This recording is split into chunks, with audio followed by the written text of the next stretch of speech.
split-level houses, manicured lawns, and shopping malls. Never talk to strangers were 4 words constantly drilled into me and my friends, because a lot of us were latchkey kids. We like to believe the neighbors looked out for us. And when the serial killer John Jubert volunteered as a Boy Scout troop leader to lure and torture young boys, eventually kidnapping and killing 2 kids in the same part of Omaha where I lived, he became the nightmare. Proof of the validity of those 4 words. None of us will forget the police crime sketch on milk cartons and plastered to street poles, this gruesome profile of a man with his mirrored sunglasses and hoodie pulled tight around his head. It was my neighborhood he did this in, and we wanted it back. To sleep most nights, I curled up in a fetal position, and I stared at my bedroom window shades.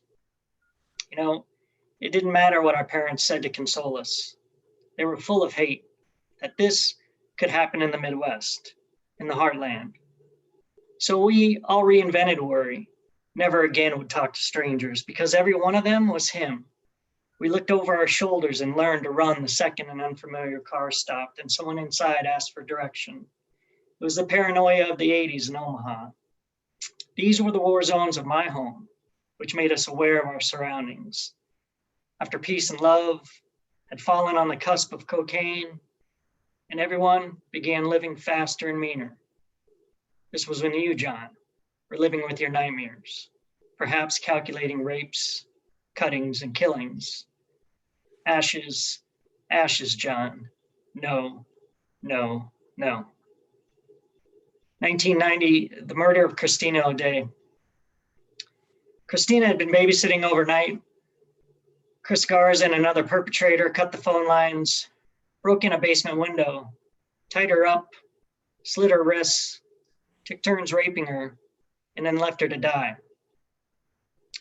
For a few days after it happened, the police couldn't find him. His headshot on rerun on the news, the high school, the whole city of Omaha in an uproar. It was surreal, but it was our reality. In our high school hallways, I remember some of the friends Chris used to hang with before he dropped out, saying they knew where he was hiding. The gossip, the uneducated comments from some of those people in a class of over 450 was beyond disturbing and immature. The child Christina was babysitting is still alive. The whole episode was replayed in the news 26 years later. WOWT wrote, Christopher Garza has been resentenced for the 1990 murder of Christina O'Day. He was given 96 to 110 years in prison. Judge Polk said by factoring in the good time law and time already served, Garza would be eligible for parole in about 23 years. Garza is one of 2 men who beat, raped, and murdered Christina O'Day as she was babysitting. At the age of 8, Beth Ann listened as the brutal crime unfolded. 26 years after the murder, the Supreme Court decision means one of O'Day's killers, then 16-year-old Christopher Garza, is in line for resentencing. That's based on new information and new research showing at that age, a portion of a juvenile's brain is not fully developed. When I think of this murder from my adolescence and the safe split-level suburbia I came from, the fear is still ingrained in me. This is reality. Is there a killer inside me? I think of my loved ones and what I'd do if something like that happened to them. It scares me. We could talk about eye for an eye. We could talk about the death penalty. However, that's being extremely irrational and paranoid. What I know is that most prisoners aren't heinous animals, that they aren't wicked criminals. 1998, it's not just a criminal and a victim who are affected by crime. It goes much deeper than that. It affects whole families and communities. When she was 9 years old and her father was sent away to prison for manufacturing and the distribution of methamphetamine, my cousin said she walked around with a target on her back for the next 9 years she was in school, till graduation. Kids couldn't talk to her. She was branded. She was considered an outcast. I was the bad influence, she said. 2008, my first fingerprinting. I was in my office here in the Midwest 10 years ago. I was a new assistant professor with editing and publishing credentials. I was blazing new trails at the college, and the SOE from the federal prison in town was standing in the doorway of my office, explaining a new writing program, an interagency agreement with the National Endowment for the Arts. One of the main objectives of the new program was a book of creative writing and art. I'd been publishing books at small presses since I was an undergraduate. I knew the ins and outs of publishing, but more importantly, I knew how to teach complete strangers how to write. I had degrees on the wall that said so. And very quickly, after my initial meeting and extensive federal background check, I was at a federal prison getting my fingerprints stamped on official documents and my photo taken for my contractor's badge. 2009, welcome to San Quentin. When I first brought the news home that I'd be working in a prison, my wife was concerned, but she listened. The pay was good, and like most young couples, we needed the money. I reassured her everything was going to be fine. Part of our contractor training through the National Endowment for the Arts entailed working with the William James Association, where we would visit some California state prisons and study their arts and corrections programs.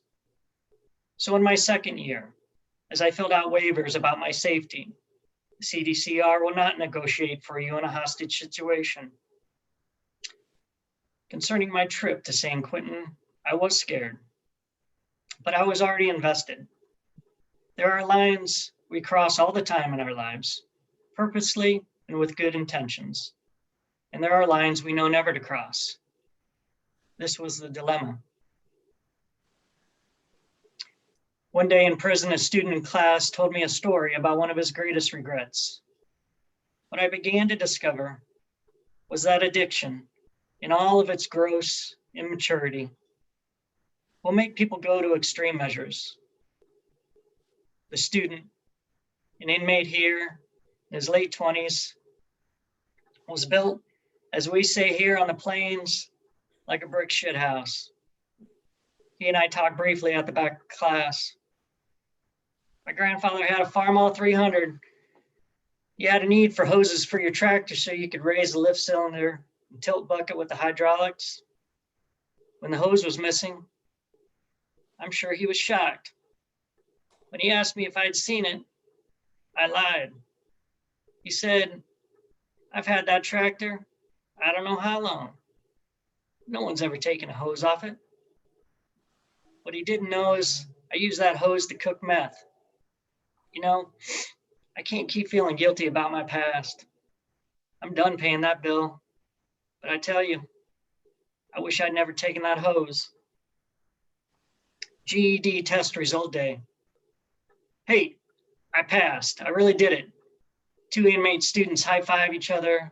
Way to go, man. I knew you could do it. The one pats the other on the back. Men happy to be graduating. Their smiles frozen on Polaroid. Ear to ear, to sky. Soaring alone now. Free. GED test result day is always fun around here, the supervisor of education says. New Folsom Prison. There are few words for razor on flesh, for screen. Black, blue, cut, wet. I see some of you bandaged at the wrist or forearm, bandaged at the belly and throat. You are cutting to get out. 2014, the track. I'm walking the prison yard when an inmate student next to me begins to tell me a story I've never forgotten. You know, one of the prisons they had me at, I could step into a corner of my cell and get a sliver of sunlight. But it hit me right here. He'd crane his neck, close his eyes, and trace a line down the side of his cheek over a hard vein in his neck. Right here. for about a half an hour. That was the only sunlight I'd see. It's mental deprivation. It works. Hell, most guards don't know what you're in for. They don't care. We were loaded on a 747 one winter, and we were standing on the tarmac without any jackets, a bunch of us. Just a t-shirt and orange pants, no socks, no shoes. They had our legs chained at the ankles so tight. It was bleeding all over my feet. Freezing. Scars are still here. He stops. And he puts his leg up on a bench and pulls down his sock to show me. You know, I'm no killer or sicko. My whole stint that got me here lasted only 5 months. Meth will eat you up. 15 years. I'll be down for an addiction I couldn't shake. Could have never imagined. When my daughter used to come visit me, I'd be behind those glass partitions. She'd tell me, Daddy, roll down this window.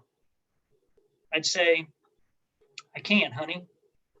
She'd ask, when are you going to come home? Soon, I'd tell her. Now she wants to know the date. She'll be graduated by then. Writing for reentry. At the South Dakota State Prisons where I teach, 57% of the inmates are nonviolent offenders. 86% of the women are nonviolent, 65% of whom are drug offenders. That's from an internal monthly report in April of 2018. We cannot ignore our drug crisis. Tough on crime will never fix this. It's an illness. Back to the track. I really like this student I'm talking to on the track. He's a lot more honest than most people I know outside of this prison. He means what he says. He's a good guy. Kind of guy you want on your side. He's a good listener too. And he's in here for drugs, and honestly, I don't care. I'm not the judge and jury. We are beyond that. It's my job to help him never come back here. He's an amazing writer, spinning yarns of Deepwood, Missouri kin. So it's surprising to me when he asks, what specific tree is in front of us with bark peeling off the trunk? River birch, I tell him. That's it. How did I forget that? You know, before I got here, I was at a different prison. Most of us trickle down the system to get to a place like this if we're lucky. He said, you know, most prisons aren't like this. I never saw anything green, just concrete, dirt, and razor wire. I remember arriving here in a minivan. The instant I got out, I saw this tree. I walked right towards it and touched it. I grabbed a hold of it and squeezed. The guard said, get back here. I need to process you. I told him, just hold on a second. I haven't seen a tree in 3 years. And I wrapped my hands around its trunk. I squeezed so tight. I'm a country boy. To be denied the outdoors was like a death sentence for me. So I'm walking the yard. I'm thinking sunshine, handcuffs, plexiglass, scars. I work at 2 prisons within a 50-mile radius of my home. Both those prisons were colleges less than 40 years ago. Each year we spend billions on criminal justice, but spend less and less on education. Right now, there are approximately 2.2 million Americans behind bars. And each year, more than 600,000 inmates are released from federal and state prisons, and another 11.4 million individuals cycle through local jails. Around 70 million Americans have some sort of criminal record. That's almost 1 in 3 Americans of working age. A recent 2013 RAND Corporation report found strong evidence that correctional education plays a role in reducing recidivism. Education is key to turning our justice system around. The study concluded that every dollar spent on prison education translated into $4 of savings during the first 3 years post-release. So if nothing else, if you're just worried about your tax dollar, that's why you should care. More importantly, though, is that prison education helps transform lives on both sides of this fence. You know, you can lock a person up, after so long, maybe during their incarceration, you can teach them a trade, and that's all fine and good. But what you also have to do is help them tap into the emotional instabilities that brought them to prison in the first place. Because if a person never comes to terms with himself or herself, you're just going to send an angry person right back out into society. A ladder, an oar, a walk-in closet at San Quentin. Training at San Quentin prison, I had access almost everywhere. Inside 4.5 foot wide by 7 foot high by 11 foot long cells, the size of your typical walk-in closet. The kitchen where a man stood on a ladder stirring a cauldron full of spaghetti sauce with an oar, medieval rooms, a 164-year-old cavern in the exercise yard, even condemned row, where a longtime CEO said, the men sentenced to die aren't animals. They made some horrible decisions, some premeditated. At a cocktail party one evening, I met a man who taught yoga to men on death row. They're human beings, he said. It was odd to hear this with a glass of red wine in my hand. It was different from the fear I feel, the anguish I still possess over my friend who was raped and killed, the tight knot in my heart that every parent has, the horrendous feeling knowing if that happened to my child, what I might do. Eye for an eye while the Pinot Noir stained my tongue, uncertainty when the glass was empty. In a theater practicum in San Quentin, I watch you, a prisoner, standing in the center of the room. You raise your hands, palms up, head dangling down, your Jesus Christ pose. You begin to stand on one foot. The room is quiet. People begin shifting in their seats. Minutes pass. You begin to lose your balance. Every morning you say, after my foster father left for work, she made me stand in the corner like this. And when your desperate left foot hits the ground, you scream in the voice of a child being beaten. And now I understand why some of you are here. Dakota. Things that have altered me are crimes. When I was young, I felt like an outsider, a stranger, especially as an only child. Someone who was never afraid to ask why. I've never shaken that, nor do I intend to. We as humans are indecisive, are unpredictable. We act out. Have I ever been an insider? With my freedom, I will never be one of them, a prisoner behind bars. But I am human, and so are they. We are all family, and I perhaps can only help them realize it through my classes and by helping them write memories they have of the past. Who really is alien in our culture? Could the stranger be the prison staff, the prison professor? How can anyone stand in judgment, petty or not? We are all guilty. We exist within physical and sociological entrapments, our concepts of freedoms and staunch viewpoints, but these are all ideals we can free ourselves from if we are willing to learn. I daydream that maybe I'll spot some of you holding your children's hands, running your tattoo parlors, catfishing in your favorite holler holes, facing your demons the best you know how. I imagine a greeting from an aging mother who still relentlessly milks the Holsteins, imprisoned on her own farm, smell of rotten silage, and the overwhelming burden of not having enough time. She, though, will be waiting at her threshold, doors wide open for you. Imagine the toy brontosaurus on laminate flooring, pointing its head to your childhood bedroom. You will be welcomed again. And when you board that Greyhound bus to the halfway house, keep your head high. With smart time, you'll have only 2 months to go. And perhaps I played a part in some of this. Here in this place, any of us could have wound up in after a few misdirected decisions. As kids, we were taught to never talk to a stranger. But who is he? The kid in junior high who helps you with your math homework? The unfamiliar person who takes you safely to school? Who really knows? I've been instructed never to get too close to any inmate, but I'm your teacher, and I'm afraid that's just not possible. So tonight, like most nights, I carry you home.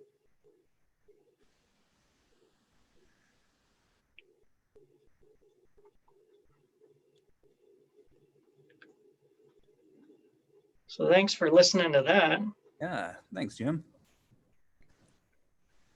And I can answer a couple of questions. You know, for the longest time, and I was talking about this earlier, and somebody asked, I thought about,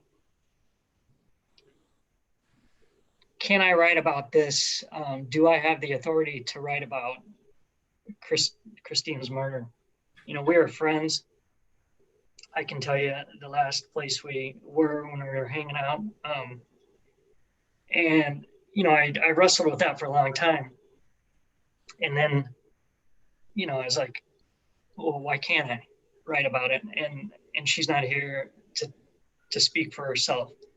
So, and so I wanted to do that. And especially when this story came back into the news, when he was retried. And if you read the court transcripts and stuff like that, and some other things I put in that essay, you know, the judge said, look, you know, I've seen a lot of crimes come through this court, but this was the most, you know, heinous crime he had ever seen. So.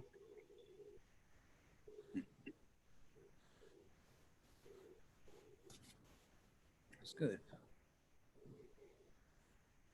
I got a question, Jim. So I should have some creative nonfiction students here.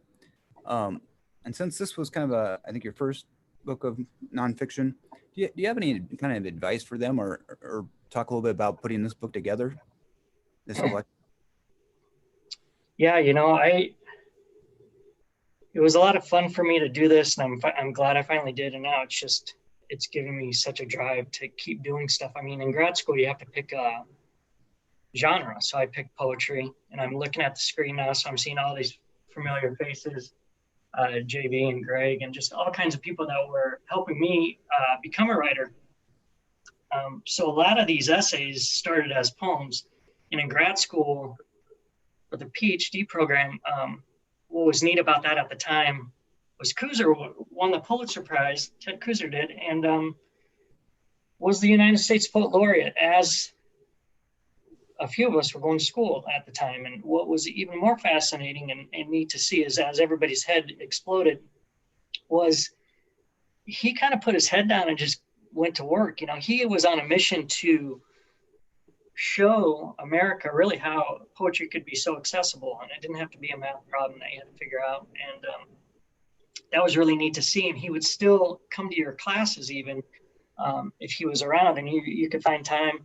And then he would go to the graduate student readings. I think he did like 270 readings in 2 years for a guy who didn't like to get in front of a crowd. So that was pretty cool.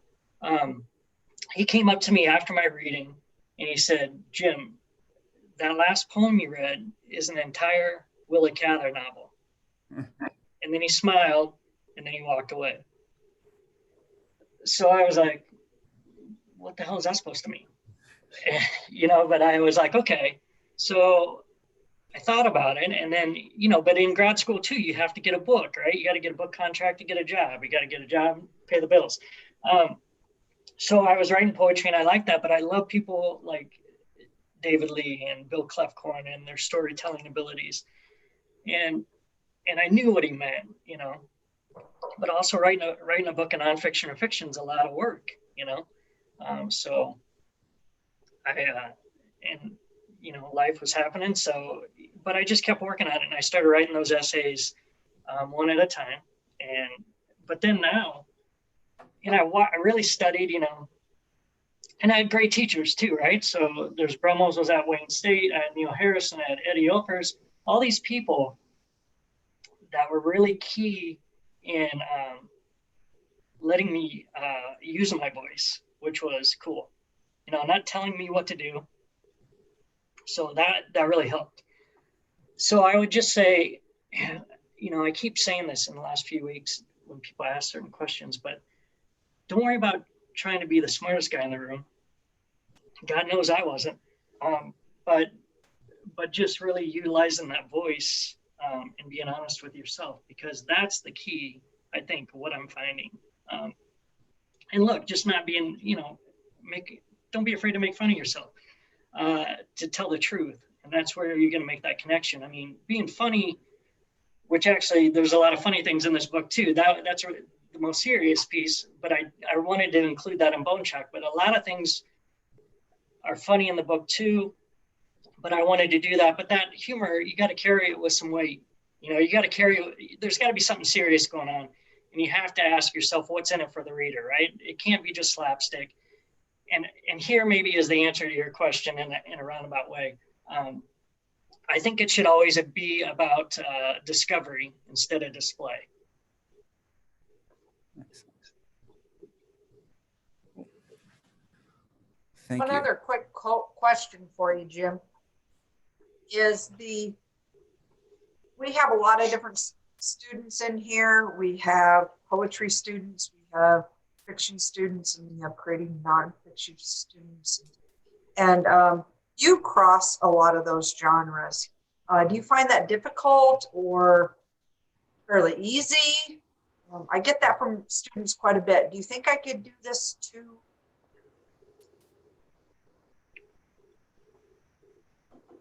I think you should just write. I'm, like I said, when I keep, right now, if I'm writing something, if it's going to be a poem, I guess I ask myself, okay, what's the magic in it? And why is it going to be so short and concise? What's happening here? And why am I trying to condense this down into a poem?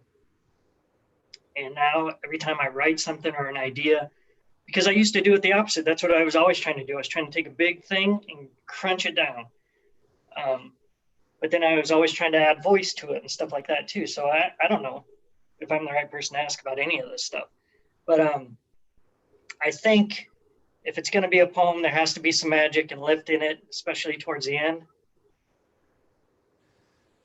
But then again, just write and see what it is, But if you're going to do nonfiction, make sure you're telling the truth, of course. Or you can be like David Sedaris and you can exaggerate, but don't lie. Good. Thanks. Jim, you had another piece you were going to read today, if I recall. I can, if you want me to. Okay. And you know why? Hey, it's funny to see. Now I can see all you guys. I'm going to turn it back on here real quick. So I see Greg Kosmicki. So a lot of these people that were a big inspiration to me, I see some of you here. So that's nice. Thanks for taking the time out to listen to me talk. So this will only be like, I think about 8 minutes. But I think what I like about this, and especially if there's students here, maybe this will help answer that question, Bonnie. So I'll just get started. This is called Sasquatch in Copenhagen. I spent 5 years in college in Wayne, a small northeast Nebraska town. Wayne, America, still adorns the area water tower. I was 21 and had just been fired from the local watering hole. I'd only bartended a few nights before the locals petitioned to ban me permanently from behind the bar. It was the mid-90s. And like a few of my friends, I grew my hair long and tied flannel shirts around my waist. Some of the patrons called me Stoner. One night after too many whiskey presses, Harry Ferguson, a Spank Dog pub regular whose motor skills and vision had been altered, confused me for a woman. "She's a looker, all right," he said loud enough for his drinking buddies to hear. "Harry, she's a guy." After the commotion simmered down and he regained his footing at the bar, Harry spent the rest of the night throwing insults at me. "We got ourselves a live one here. I bet he rose from both sides of his canoe." The next day, I got my walking papers. "Besides," the owner of the Spank Dog said, "you want to be a writer? I hear the Herald is looking for a good writer. I can't have Harry confusing you for a woman falling off his stool. Without these guys, I go broke. You understand? He handed me $50 and I walked literally across the alley to the weekly paper. What the hell? I'll be broke soon enough. And yes, I wanted to become a writer. I sat across from the editor-in-chief. He wore a bow tie. It went well with his Burt Reynolds mustache. His name was Dwayne. The plaques and press awards and diplomas on his wall behind him immediately grabbed my attention.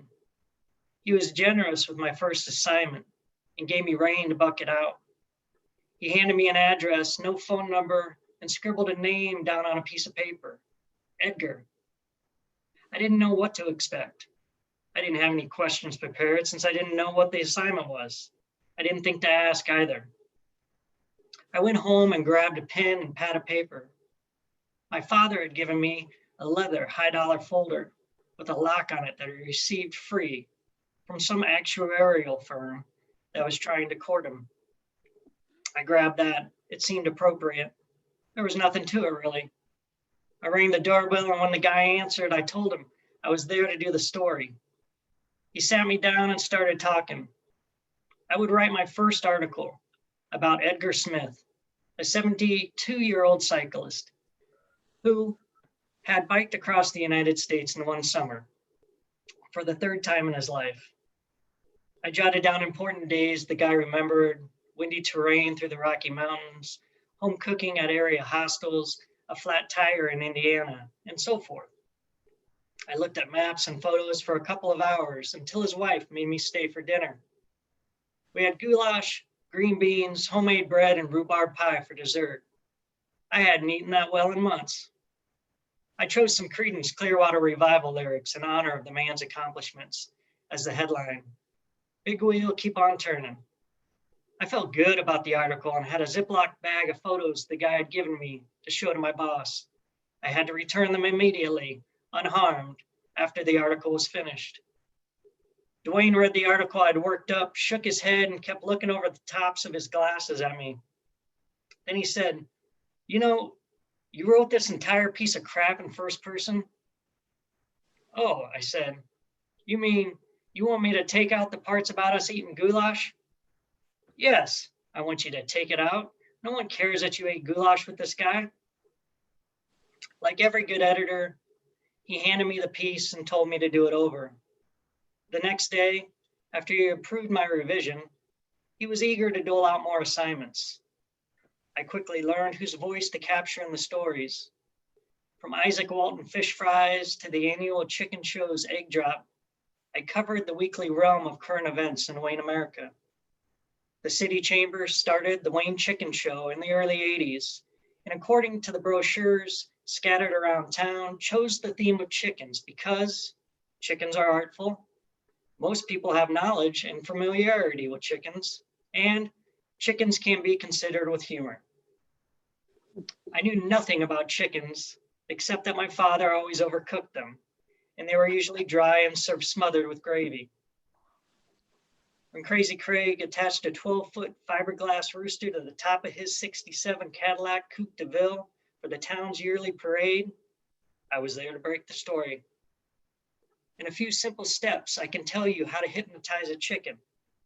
Ira Bloomberg draws 3 lines in the dirt, 2 to hold the chicken steady, and 1 to hypnotize it.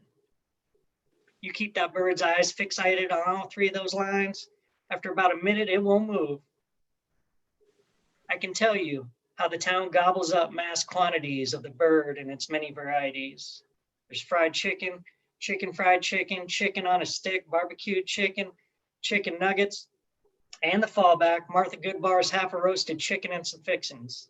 Wayne, America would double and sometimes triple in size. People coming from around the plains and from some big cities to pay homage to Sasquatch, the chicken coop, and to the Chickendale's dancers, a group of overweight male Caucasians with decorative brown bags covering their heads, dancing atop a flatbed trailer wearing nothing more than boxer shorts or spandex. Aside from the annual chicken show, I occasionally ventured outside of the town limits to meet farmers and ranchers who really made up the county. In doing so, I had a better understanding of where I'd landed. Although I wouldn't know what a JD 3020 was, I decided that when I got back to the office, I'd look it up or corral someone into a confession. A tractor? Why didn't the guy just say so, I thought. I was the paper's greenhorn. They all got a lot of laughs on my behalf. Whatever needed done, I did. I worked on stories and interviews while the pipsqueak sports editor and Dwayne played golf. I didn't care. I was trying to indulge in as much writing as I could. And then one day, Dwayne came to me and said he had a special assignment. He told me that the most important thing about journalism was delivering the paper to the people. And he was short on drivers and needed me to fill in. I obliged, of course, and got stuck in the back of the print shop, stacking papers as they came off the printer. After that, I'd have to bundle the things and learn how to label them. Lastly, I would drive bags of breaking news to Pilger, Hoskins, Stanton, and Norfolk, Nebraska. Randy, a toothless and haggard-looking grunt in his 50s, was my supervisor once a week as I wrapped and bundled and labeled and brought the news to the people. Now over here, Randy hollered, the first thing you got to do is tie these here like this, on both sides. Otherwise, the papers will come loose and you'll lose them and they won't stand for that at the post. This tire's tricky. You got to play with her. Hell, give her a name if you want. Last fella called her Betty. Said it worked better for him that way. Anyhow, if it gets tangled, you got to go in with your hands and pull it out. And if that don't work, then you're going to have to get some pliers. And trust me, you'll need some. I got a pair you can use for today, but come next week, you better have your own. See, rips right out like this. She's just a bitch to restring is all, and there's no time to reload her when the papers come pouring in. Randy had bent over to show me the whole operation, and the crack of his ass was exposed. I tried to stay focused. The machine, what would I call her? Now over here, you got your bags. Hook them here. It makes it easier so you don't have to mess with throwing them in by hand. Each bag's got a label too. You got your Pilger route, Pilger City here. You got your Hoskins, Randolph, Crofton, and Wynot over here. And you have to circle Wynots. Don't ask why. All I know is they'll send them back and then you'll have to drive them out there in the morning and they'll already be late. Laverta Hughes, she'll bitch because she didn't read it firsthand. And all it really is a circle. So don't forget. Who the hell was Laverta Hughes? And who gives a rip? I thought. Nothing in those newspapers was earth-shattering. I knew. I was writing the articles. National news came days late, if at all. Your Hardington and Laurel go over here. Same with Ponca. Don't forget to circle them too. If you think it needs a circle, circle it. Hell, circle them all for all I care. Otherwise, they'll send them back like the bag lickers and Wynot. Bastards can't figure out just to look if it ain't labeled right. All the ones from Wayne go on this cart, and listen, they're priority number uno. They have to be at the post by 6. They like them earlier, but 6 is the latest. Any later and they'll leave without them, and then you're screwed. I wouldn't even come back to work if that happens. Randy stopped, looked at me, dug his hand in the back pocket and pulled out a can of Copenhagen. In one scoop, he had his dip. He tapped it on the can, careful not to lose much grain. He slapped it in his bottom lip. All the while, he didn't take his eyes off me, nor did I take my eyes off him. My new cancer mouth boss. He sucked in and swallowed. When you drop off the papers, you have to give them this envelope. Otherwise, it's not authorized. They want their money first, of course. Close them all up tight, load them. Wayne on this side and the others on the other. That way you can differentiate. And no smoking in the truck. In case of some accident, we only got liability, so be careful. Randy spit, made me give him his pliers back and walked away down the alley. I wrapped, bundled, and labeled those papers for 2 months. One night, the alternator on the delivery truck went out and the headlights completely shut down. I coasted that truck down Highway 15 north into Wayne. The radio dead. No more music inside the cab. That was the last time I wrote an article for the city of Wayne, America.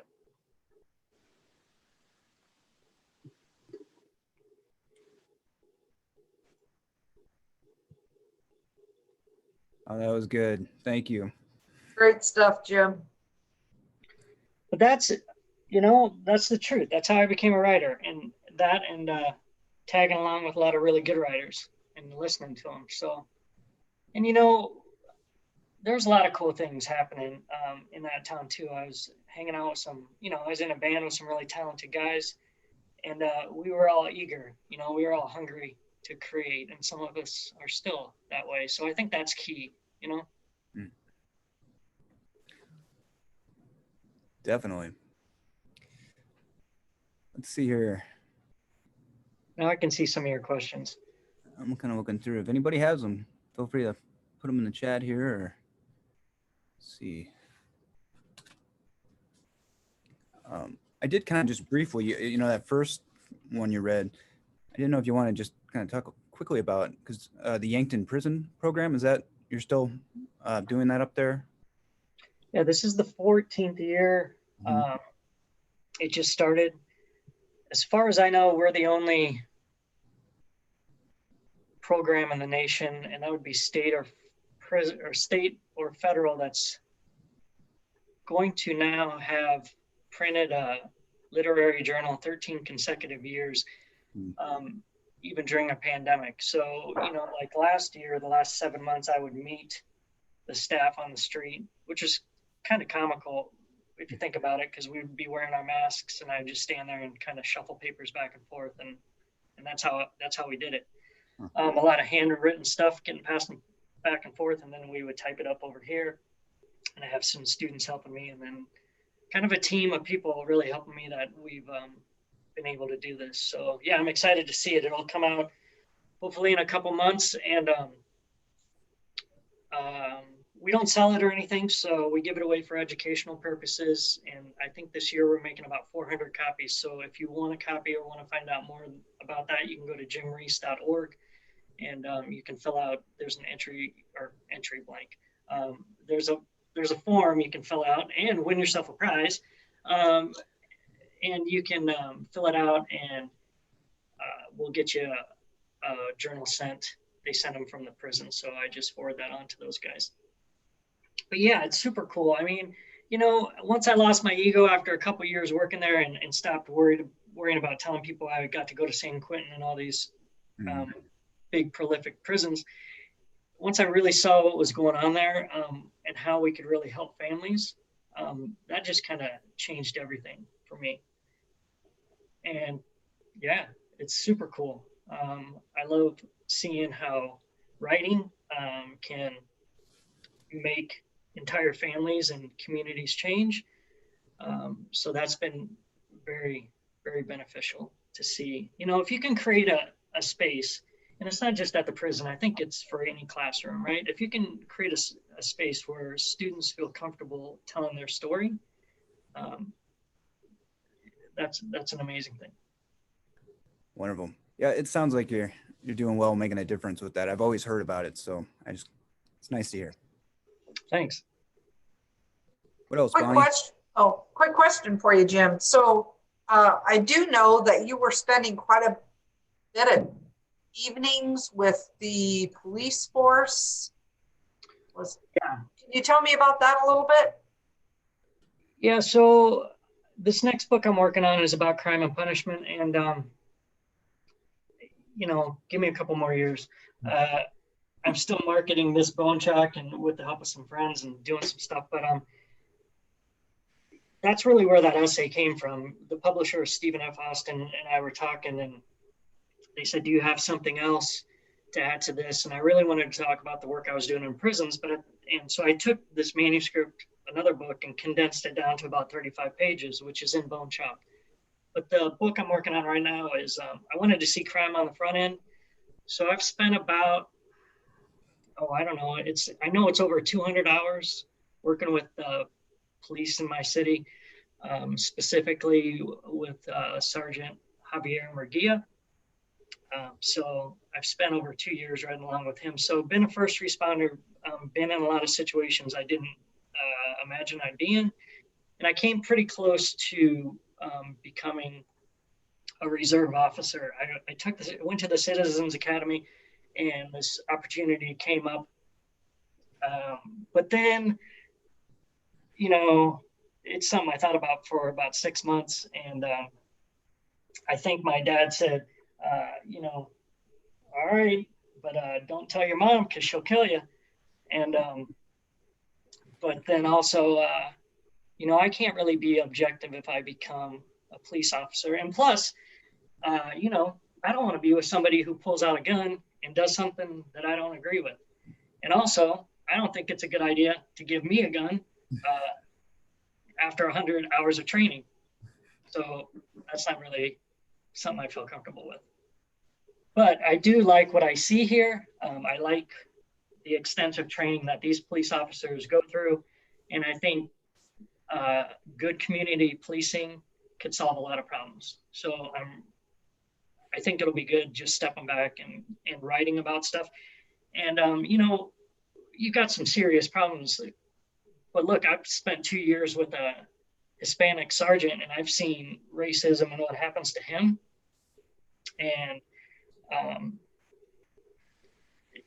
so I'm writing about all that and the interviews and different things, situations we've been in.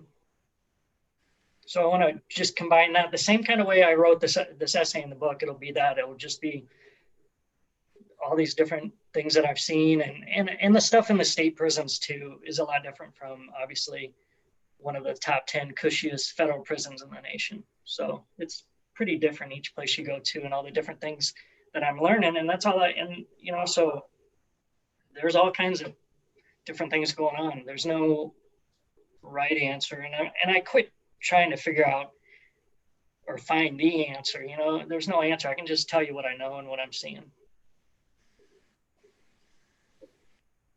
All right.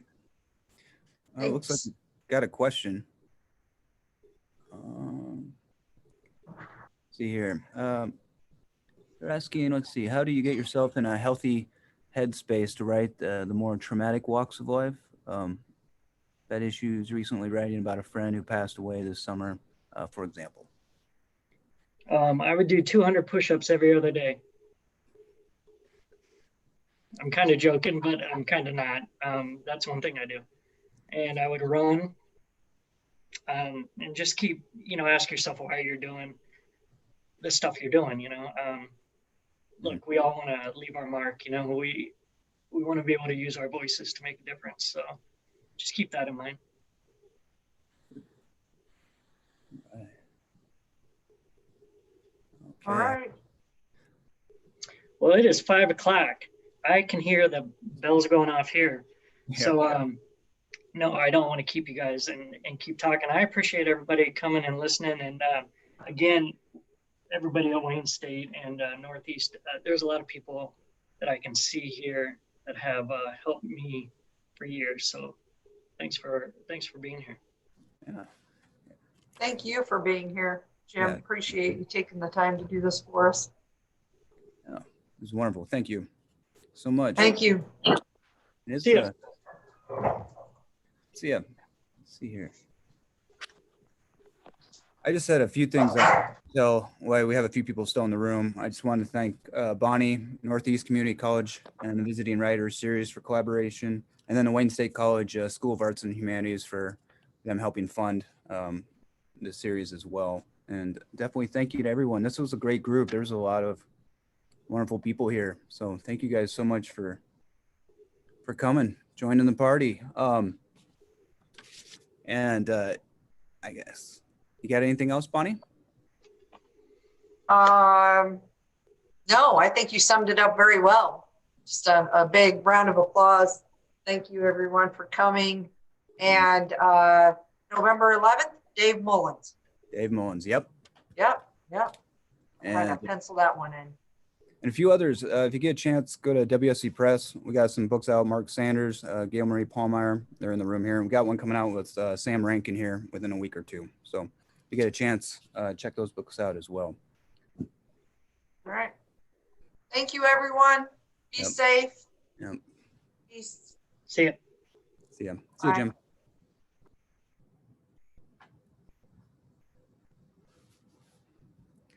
See if the cool kid